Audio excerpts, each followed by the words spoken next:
SOG Gangapar, Yamunapar, शहर पूर्वी, शहर उत्तरी व थाना मांडा, सोराव, थरवई, नवाबगंज, सराय इनायत की संयुक्त टीम द्वारा जनपद में हुए जघन्य हत्याकांड, लूट करने वाले गिरोह का खुलासा करते हुए मुठभेड़ में 2 शातिर बदमाश घायल व 5 अभियुक्तों को गिरफ्तार कर लिया गया।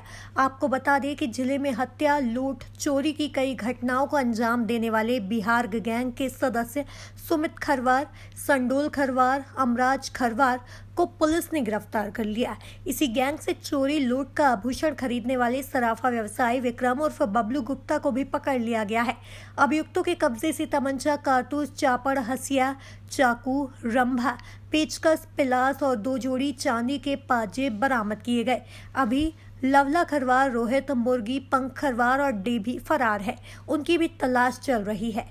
ये जनपद प्रयागराज में वरिष्ठ पुलिस अधीक्षक महोदय के निर्देश के क्रम में यमुना पार क्षेत्र में आज एक सघन चेकिंग एवं तलाशी अभियान चलाया जा रहा था, जिसमें कि विशेष करके जो घुमंतू प्रजाति के लोग होते हैं, जिनका कोई ठौर ठिकाना नहीं होता और वो डेरा डाल करके रहते हैं, ऐसे व्यक्तियों की चेकिंग करके और उनके बारे में जानकारी करने के लिए एक विस्तृत चेकिंग अभियान आज शाम 4 घंटे का चलाया जा रहा था। इसी दौरान थाना मांडा पुलिस द्वारा लालगंज मिर्ज़ापुर रोड पर एक चेकिंग पार्टी को निकाला गया था, क्योंकि वो निर्जन और सुनसान इलाका पड़ता है और वहाँ से कई बार अंतरजनपदीय अपराधियों के आवागमन की सूचना मिलती रहती है। और ये चेकिंग पार्टी में थानाध्यक्ष मांडा और हमारी जो एसओजी यमुना पार प्रभारी हैं, इनकी एक संयुक्त रूप से एक टीम उधर चेकिंग करने के लिए निकली थी।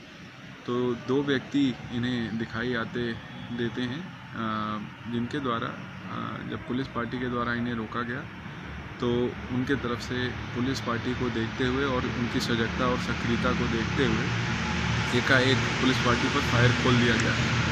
अपने ऊपर फायरिंग होता देख पुलिस पार्टी को आत्मरक्षार्थ जवाबी कार्रवाई करनी पड़ी, जिसमें कि एक व्यक्ति प्रदीप कुमार उर्फ जोशी खरवार, इसके पैर में गोली लगने से ये घायल हो गया है तथा इसका एक अन्य साथी अनीश खरवार मौके से भागता हुआ पुलिस पार्टी द्वारा दौड़ा करके पकड़ लिया गया।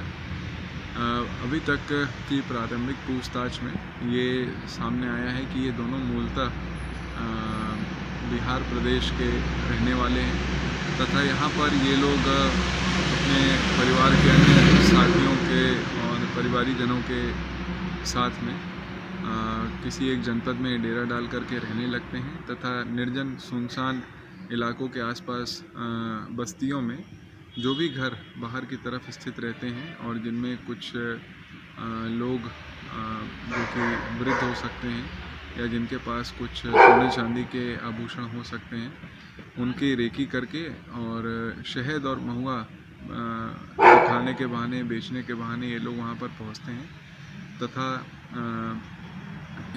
कई औजारों का इस्तेमाल करके ये लोग वहाँ पर हत्या के साथ ही वहाँ पर चोरी, लूट जैसी घटना को अंजाम देते हैं।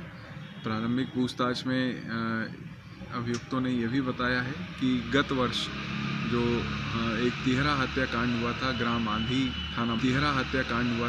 आंधी थाना मांडा में, जिसमें कि एक वृद्ध दंपत्ति तथा उनकी बेटी की हत्या कर दी गई थी।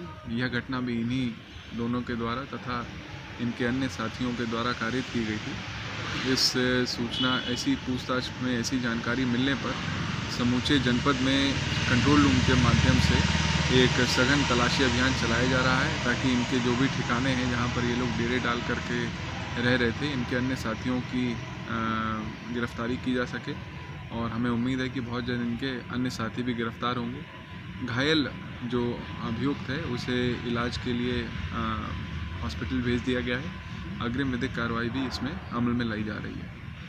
आज सोराव क्षेत्र में बदमाशों के डेरे पर रुके होने की सूचना पर सोराव पुलिस ने दबिश दिया। वहां से तमाम बदमाश भागे। एक बदमाश को सूचना मिली कि ये रोड पकड़ करके जा रहा है, बिहार की तरफ कोई साधन पकड़ के जाएगा। इस पर एसओजी प्रभारी श्री मनोज कुमार सिंह और थानाध्यक्ष थरवई श्री योगेश प्रताप सिंह ने रोड पर चेकिंग करना शुरू कर दिया। विधोड़ा गांव के पास बदमाश ने चेकिंग को देख करके जो गाड़ियों को रुकवा कर जाने की कोशिश कर रहा था, वो पुलिस पर जान मारने के लिए से फायर करके भागने का प्रयास करने लगा। इस पर जवाबी कार्यवाही करते हुए पुलिस ने भी फायर किया, जिससे उसके पैर में गोली लगी, वो घायल हो गया। उसको तत्काल अस्पताल भिजवाया गया। उसके कब्जे से 2 खोखा कारतूस और 2 जिंदा कारतूस बरामद हुआ। एक जो जिंदा कारतूस है वो कट्टे की नाल में जो उसकी बॉडी है, उसका चेम्बर उसमें बरामद हुआ। ये शातिर किस्म का अपराधी है। इसका नाम बलराम उर्फ बल्ली है, जो डेहरी बिहार का रहने वाला है। ये थाना सोराव के 2 जघन्य अपराधों में और थाना सराय नायत के 396 के मुकदमे में वांछित चल रहा है।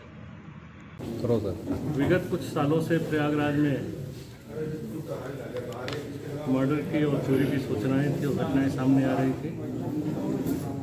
उसी के क्रम में पुलिस की टीम लगातार लगी हुई थी। पुलिस की टीम को कुछ सूचना थी इस बीच में कि कुछ ऐसे लोग हैं जो लोग डेरों में रहते हैं और इस तरह की घटनाएं कारित कर रहे हैं। इसी सूचना के ऊपर पुलिस की टीम अलग अलग टुकड़ी में विभक्त होकर के जगह जगह पर चेकिंग और कार्रवाई कर रही थी।